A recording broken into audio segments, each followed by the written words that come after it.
আসসালামু আলাইকুম। Different shooting video এই চ্যানেলের আজকের নতুন আরেকটি লং ভিডিওতে আপনাদের সবাইকে স্বাগতম জানাই। তো ভিডিওর থাম্বনেল দেখে বুঝে গেছেন যে কি টপিকের উপর ভিডিও। তো সবাইকে বলবো যে ভাই আপনারা ভিডিওটা শুরু থেকে শেষ পর্যন্ত দেখবেন। আশা করি আপনারা এই সমস্যাটার সমাধান পাবেন 100%। আর ভিডিও দেখে যদি কিছু শিখতে পারেন, আপনাদের কাছে বিনীত অনুরোধ থাকবে উক্ত চ্যানেলটি সাবস্ক্রাইব করবেন এবং ভিডিওটা সবার মাঝে শেয়ার করবেন, ভিডিওতে একটা লাইক করবেন। আর যদি কোনো কিছু বুঝতে কষ্ট হয় কমেন্ট করবেন, আমি রিপ্লাই দেওয়ার চেষ্টা করব ইনশাল্লাহ। তো ভিডিওটা শুরু করতেছি। তো দেখেন 90 ডিগ্রি বলেন, 45 ডিগ্রি বলেন আর 180 ডিগ্রি অ্যাঙ্গেল বলেন, আমরা সর্বপ্রথম যে সমস্যায় পড়ি সেটা হচ্ছে আমরা ধরেই কি করি, এই যে 10 মিটারে আমরা চলে যাই। ভাই 10 মিটারে যাওয়া যাবে না, আপনি 5 মিটার থেকে শুরু করেন। আপনি 5 মিটার থেকে শুরু করেন, 5 মিটার যখন প্র্যাকটিস কমপ্লিট হবে তখন আপনি 10 মিটারে যাবেন। মানুষ ধরেই কিন্তু আপনার বড় হয় না, হ্যাঁ, ছোট থেকেই কিন্তু আস্তে আস্তে মানুষ বড় হয়। এটা হচ্ছে আপনাদের জন্য প্রথম সলিউশন। এখন যে 2 নাম্বার সলিউশনটা সেটা হচ্ছে ভাই ছোট টার্গেট। আমরা টার্গেট প্র্যাকটিস শেখার জন্য আমরা কি করি, আমাদের ঘরের ভিতরে থাকা এই যে আমার হাতে দেখতেছেন, এটা হচ্ছে একটা পানের জর্দার একটা প্লাস্টিকের কৌটা। তো এই যে এখানে দেখতেছেন এটা হচ্ছে একটা ওষুধের কৌটা। হ্যাঁ, তো টার্গেট প্র্যাকটিসের ক্ষেত্রে এই ধরনের টার্গেট আপনার ব্যবহার করা যাবে না, ঠিক আছে। আপনাদেরকে বড় টার্গেট ব্যবহার করতে হবে। তো বড় টার্গেট হিসেবে আপনারা সাধারণত এই ধরনের ক্যান ইউজ করতে পারেন। এই ধরনের ক্যান যদি ইউজ করেন তাহলে এটা আপনাদের জন্য বেটার হবে। আর এর চেয়ে আরও বেশি বেটার হবে যদি আপনারা 500 ml এর পেপসির ক্যান অথবা কোকা কোলার ক্যান যদি ইউজ করেন, তাহলে আপনারা বেটার রেজাল্ট পাবেন। তো আশা করি 2 নাম্বার যে সমস্যাটা ওইটার সলিউশন আপনারা পাইছেন। 3 নাম্বার যে সমস্যাটা সেটা হচ্ছে 90 ডিগ্রি অ্যাঙ্গেল। হ্যাঁ, 90 ডিগ্রি অ্যাঙ্গেলটা কি এটা আমরা অনেকেই বুঝি, তারপর আমি আপনাদেরকে দেখাই দিছি।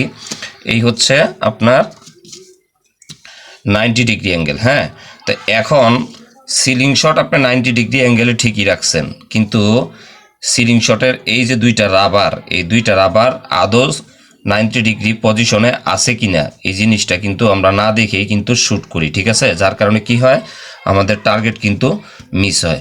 তো অতএব এই 90 ডিগ্রি অ্যাঙ্গেল সম্পর্কে সম্পূর্ণ আপনাদের ধারণা থাকতে হবে। আর এর উপর আমার একটা লং ভিডিও আছে আমার চ্যানেলে, আপনারা দেখে আসবেন। তো এই 3টা বিষয়ের উপর আমি আপনাদেরকে এখন প্র্যাকটিক্যাল দেখাবো এবং কিভাবে আপনারা শ্যুট করলে আপনার 90 ডিগ্রির টার্গেট মিস হবে না। তবে আপনাদেরকে বুঝাই বলতেছি, আমি টার্গেট হিসেবে আমি এটাকে ব্যবহার করতেছি, কারণ বড় টার্গেট যদি নেই স্ক্রিনে আপনাদের ক্যাপচার হবে না, আপনাদেরকে বুঝাইতে পারবো না। তো এটাকে আমি টার্গেট হিসেবে নিছি। আর এই যে এখানে টি লেখা দেখতেছেন এটা হচ্ছে টার্গেট। তো টার্গেটের জায়গায় আমি এটাকে বসাইতেছি।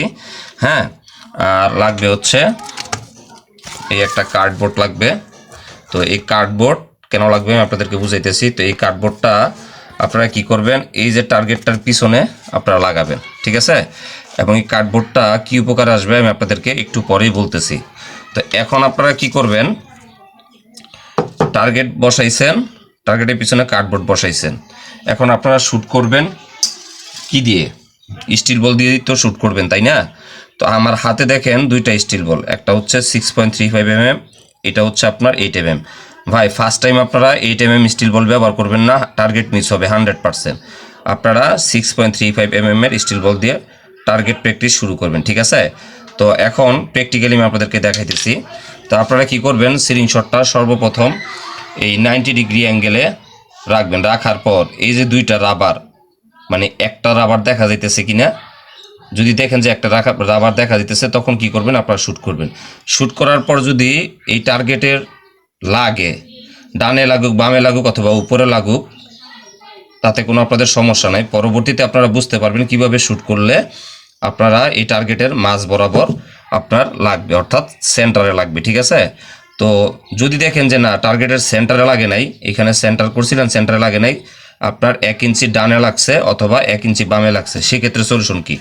সেক্ষেত্রে সলিউশন হচ্ছে ভাই আপনারা সিলিং শটটা আবারও আমি আপনাদেরকে দেখাচ্ছি। এই সিলিং শটটা 90 ডিগ্রি অ্যাঙ্গেলে ঠিক এইভাবে রাখবেন, এই পজিশনে রাখবেন। এবং এই যে রাবার 2টা দেখতেছেন এটাও ঠিক 90 ডিগ্রি পজিশনে রাখার পর যদি আপনার টার্গেট 1 থেকে 1.5 ইঞ্চি ডানে লাগে, আপনারা কি করবেন, রাবারটা 1 থেকে 2 সুতা ডানে সরিয়ে দিবেন। আশা করি ভিডিওতে আপনারা ক্লিয়ার দেখতেছেন। আর যদি বামে লাগে তাহলে 1 থেকে 2 সুতা আপনার বামে নেবেন। হ্যাঁ, আশা করি 100% এই সমস্যাটার সমাধান হয়ে যাবে আপনাদের, এবং 90% কনফার্ম আমি আমার ব্যক্তিগত অভিজ্ঞতা থেকে আপনাদেরকে বলতেছি। আর যদি ডাইনে এবং বামে লাগতেছে, এটা কীভাবে বুঝবেন? এই যে হোলটা দেখতেছেন, এটা কিন্তু স্টিল বলের হোল, এটা ছিদ্র হয়ে কিন্তু ভিতরে বেরিয়ে যাবে, বাইরে বেরিয়ে যাবে। এই হোল দেখিয়ে আপনারা বুঝতে পারবেন যে টার্গেটের কোথায় হিট করলে, কিভাবে হিট করলে, সিলিং শট কীভাবে ধরলে আমার সেন্টার পজিশনে আসবে। অর্থাৎ এই কার্ডবোর্ডটা আপনাকে অনেকটাই সহযোগিতা করবে আপনাকে প্র্যাকটিস শেখার জন্য, ঠিক আছে? আর এতেও যদি এখন যে সলিউশনটা বুঝাইলাম আপনাদেরকে, যদি এই সলিউশনেও কাজ না হয়, আরেকটা সলিউশন আছে, সেটা হচ্ছে এই যে আপনার টার্গেটটা দাঁড়াইছেন, হ্যাঁ, এটা হচ্ছে G2G, হ্যাঁ, গ্রাউন্ড টু গ্রাউন্ড, ঠিক আছে? অর্থাৎ মাটি থেকে মাটিতে আপনি শ্যুট করতেছেন। সেক্ষেত্রে আপনারা কি করবেন, আগে দাঁড়াইছিলেন এখানে, এখন এখান থেকে পজিশন সরাইবেন একটু এইদিকে, অর্থাৎ 1 হাত 1.5 হাত আপনার মানে পজিশন অনুযায়ী আপনার যতটুকু মন চায় ততটুকু সরে ঠিক এইখান থেকে এই পজিশনে, এইখান থেকে সিলিং শট 90 ডিগ্রি অ্যাঙ্গেলে রেখে, ঠিক আছে, রাবার 90 ডিগ্রি পজিশনে রেখে এই টার্গেটের ঠিক মাঝ বরাবর শ্যুট করবেন। আমি 100% গ্যারান্টি দিয়ে বলতে পারি এইবার আপনাদের টার্গেট মিস হবে না, ঠিক আছে? টার্গেটের কোথাও না কোথাও লাগবে। তো আজকে এই পর্যন্তই ভাই, সবাই ভালো থাকবেন, সবার সুস্বাস্থ্য কামনা করে আমি সুমন আজকের মতো বিদায় নিলাম। আল্লাহ হাফেজ।